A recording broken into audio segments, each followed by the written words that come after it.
Praise the lord. ఈరోజు దేవుని వాగ్దానము, యెహోవా దయాదాక్షిణ్యములు గలవాడు, ఆయన దీర్ఘశాంతుడు, కృపాతిశయము గలవాడు. యెహోవా అందరికీ ఉపకారి, ఆయన కనికరములు ఆయన సమస్త కార్యముల మీదనున్నవి. కీర్తనల గ్రంథము 145వ అధ్యాయము 8వ వచనము 9వ వచనము. సహోదరి సహోదరులారా, ఈ వచనములో ఉన్నవి దేవుని లక్షణాలు, దేవుని తత్వం, దేవుని స్వభావం. ఆయన కనికరం చూపకుండా, ఉపకారం చేయకుండా ఉండలేడు. ఆయన దగ్గరకు వచ్చిన ప్రతి ఒక్కరికి ఆయన సహాయం తప్పక లభిస్తుంది. ఆయనకు మొరపెట్టే వారందరి పట్ల గొప్ప ప్రేమను ఆయన కనపరుస్తాడు. ఇంత ప్రేమామయుడైన దేవుడు కూడా తన న్యాయవిధిని, పవిత్రతను మాత్రం మర్చిపోడు. పశ్చాత్తాపపడని వారిని, నమ్మకం లేని వారిని శిక్షించకుండా ఉండడు. మనుషులతో ఆయన జరిపే వ్యవహారాల్లో న్యాయం, ప్రేమ, కృప, సహనం తదితర శ్రేష్ఠ లక్షణాలు వెల్లడవుతూ ఉన్నాయి. అన్నిటిలోనూ మనుషుల కోపం మూలంగా కూడా దేవునికి స్తుతి కలుగుతుంది. అయితే సృష్టి అంతటిలోనూ ఆయనకు అత్యంత ఘనతకరమైన స్తుతి ఆయనకు చెందిన పరిశుద్ధుల మూలంగా కలుగుతుంది. భక్తుడు ఈ విధంగా అంటున్నాడు: యెహోవా దయాళుడు, నీతిమంతుడు, మన దేవుడు వాత్సల్యత గలవాడు. యెహోవా సాధువులను కాపాడువాడు. నేను కృంగి ఉండగా ఆయన నన్ను రక్షించెను. నా ప్రాణమా, యెహోవా నీకు క్షేమము విస్తరింపజేసి ఉన్నాడు. తిరిగి నీ విశ్రాంతిలో ప్రవేశింపుము. మరణము నుండి నా ప్రాణమును, కన్నీళ్లు విడవకుండా నా కన్నులను, జారిపడకుండా నా పాదములను నీవు తప్పించి ఉన్నావు. సజీవులున్న దేశములలో యెహోవా సన్నిధిని నేను కాలము గడుపుదును అని.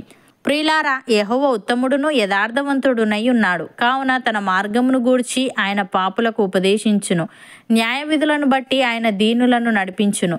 తన మార్గమును దీనులకు నేర్పును. ఆయన చేసిన నిబంధనను, ఆయన నియమించిన శాసనములను గైకొని వారి విషయములో యెహోవా త్రోవలన్నీయు కృపా సత్యమయములై ఉన్నవి. కీర్తనకారుడు ఈ విధంగా అంటున్నాడు: యెహోవా నీ కృప ఆకాశమునంటుచున్నది, నీ సత్యసంధత్వము అంతరిక్షమునంటుచున్నది. నీ నీతి దేవుని పర్వతములతో సమానము, నీ న్యాయ విధులు మహాగాధములు. యెహోవా, నరులను జంతువులను రక్షించువాడవు నీవే. దేవా, నీ కృప ఎంతో అమూల్యమైనది. నరులు నీ రెక్కల నీడను ఆశ్రయించుచున్నారు. నీ మందిరం యొక్క సమృద్ధి వలన వారు సంతృప్తి నొందుచున్నారు.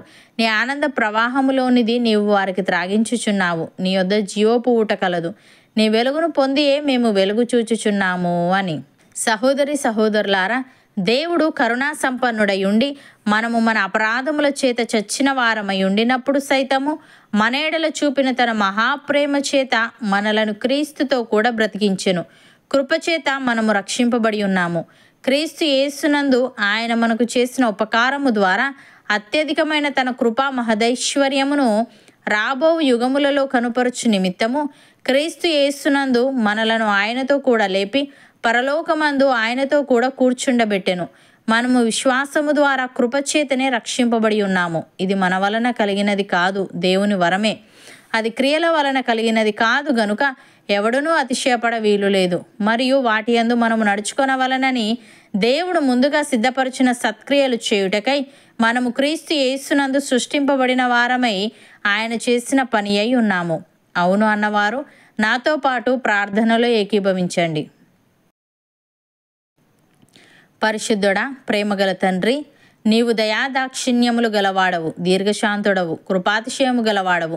నీవు అందరికీ ఉపకారి. నీ కనికరములు నీ సమస్త కార్యముల మీదనున్నవి గనుక నీకు స్తుతులు. దేవా, మేము నీ రెక్కల నీడను ఆశ్రయించి నీ మందిరం యొక్క సమృద్ధి వలన సంతృప్తి నొందుచు, నీ ఆనంద ప్రవాహములోనిది త్రాగుచ్చు, నీ వెలుగును పొందియే మేము వెలుగు చూచుటకు సహాయము దయచేయమని, వాటి యందు మేము నడుచుకొనవలనని నీవు ముందుగా సిద్ధపరిచిన సత్క్రియలు చేయుటకై మేము నీయందు సృష్టింపబడిన వారమై నీవు చేసిన పని అయి ఉన్నాము గనుక మేము సత్క్రియలు శ్రద్ధగా చేయుటకు కృపచూపమని, మరణము నుండి మా ప్రాణమును, కన్నీళ్లు విడవకుండా మా కన్నులను, జారిపడకుండా మా పాదములను తప్పించి మాకు క్షేమము విస్తరింపజేసి తిరిగి నీ విశ్రాంతిలో మాలో ప్రతి ఒక్కరిని నీవే ప్రవేశింపజేయమని యేసుక్రీస్తు నామమున ప్రార్థిస్తున్నాము తండ్రి.